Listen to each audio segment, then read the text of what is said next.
और क्या डिटेल्स हैं विप्रो के नंबर्स की, बताने के लिए मेरी सहयोगी विनी मोतीवाला मेरे साथ जुड़ रही हैं। विनी, बताइए क्या क्या डिटेल्स आपने पढ़े विप्रो के नंबर्स में। तो विप्रो के ओवरऑल नंबर्स देखे जाए तो रेवेन्यू और प्रॉफिट जो है, मुनाफा जो है, वो इन लाइन आया है एस्टिमेट्स के हिसाब से।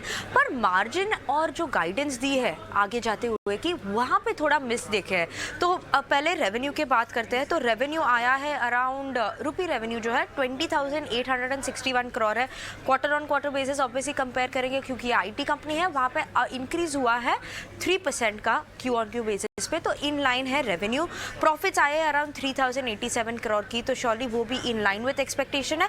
पर ओवरऑल आईटी की जो सर्विसेज है, ऑपरेटिंग मार्जिन्स है, वहाँ पे हमने एक कॉन्ट्रैक्शन देखी हुई है 60 बेसिस पॉइंट की क्वार्टर ऑन क्वार्टर बेसिस पे। और आईटी सर्विसेज की स्पेशली ऑपरेटिंग मार्जिन्स है 17% के। ओवरऑल इबिट मार्जिन्स में भी कॉन्ट्रैक्शन देखी है अराउंड 60 बेसिस पॉइंट की, और इबिट मार्जिन्स ओवरऑल आ रहे हैं 16.3% के। उसके अलावा जो आउटलुक बात करते हैं Q1 FY23, वहाँ पे कमेंट्री में जो मिली है ये आउटलुक, वहाँ पे है कि कंपनी ने बताया कि उनकी जो रेवेन्यू एक्सपेक्टेशन है आईटी सर्विस बिजनेस की, वहाँ पे वो रेंज करेगा अराउंड $2,748 मिलियन टू $2,803 मिलियन से। तो वो अराउंड सिक्वेंशियल ग्रोथ 1 to 3% का सिक्वेंशियल ग्रोथ देख सकते हैं। तो ऑल इन ऑल बोल सकते हैं मिक्स सेट ऑफ नंबर्स है, in line to slightly below बोल सकते हैं, क्योंकि मार्जिन्स और गाइडेंस पे थोड़ा मिस आया है इस फ्रंट पे। तो in line set of numbers बोलेंगे हम लोग। सेट ऑफ नंबर्स बोलेंगे। बहुत शुक्रिया विनी उस पूरे अपडेट के लिए।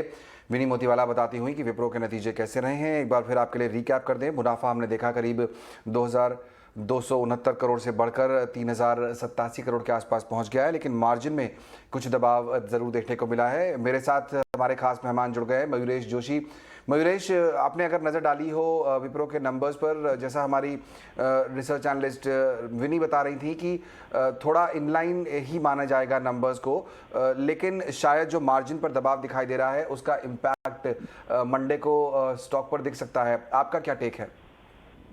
Absolutely I agree. और मेरे हिसाब से आई थिंक जो आईटी सर्विसेज के ऑपरेटिंग मार्जिन 17% के आसपास आई है, एक 60 बिप्स का क्वार्टर ऑन क्वार्टर डिक्रीज देखा है। आई थिंक एक सोल फैक्टर रहने वाला है जो शायद नंबर्स पे हावी पड़े। दूसरा, I think in terms of constant currency revenue growth या इवन आईटी सर्विसेज की रेवेन्यू ग्रोथ जो क्वार्टर ऑन क्वार्टर 3.1% बढ़ी है, largely in line of expectations है।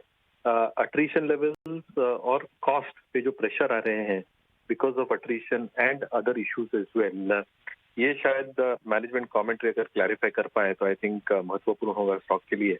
और जो एक आउटलुक दिया है अगले तिमाही के लिए आईटी सर्विसेज रेवेन्यू का, एक सिक्वेंशियल ग्रोथ 1 से 3% तक का कंपनी ने दी है, which is again in terms of expectation in line with broad expectation. तो I think in line estimations है broad part of the numbers पे, बट जो आईटी सर्विसेज की मार्जिन आई है उसमें जो दबाव दिखा है क्वार्टर ऑन क्वार्टर, उस पर मैनेजमेंट की क्या स्पष्टता रहती है अट्रीशन लेवल्स के ऊपर and IT services revenue growth, specifically digital deal wins और कोर क्लाउड ऑपरेशंस में कैसे सहायता मिलती है, ये सारी चीजें मार्केट देखना चाहिए।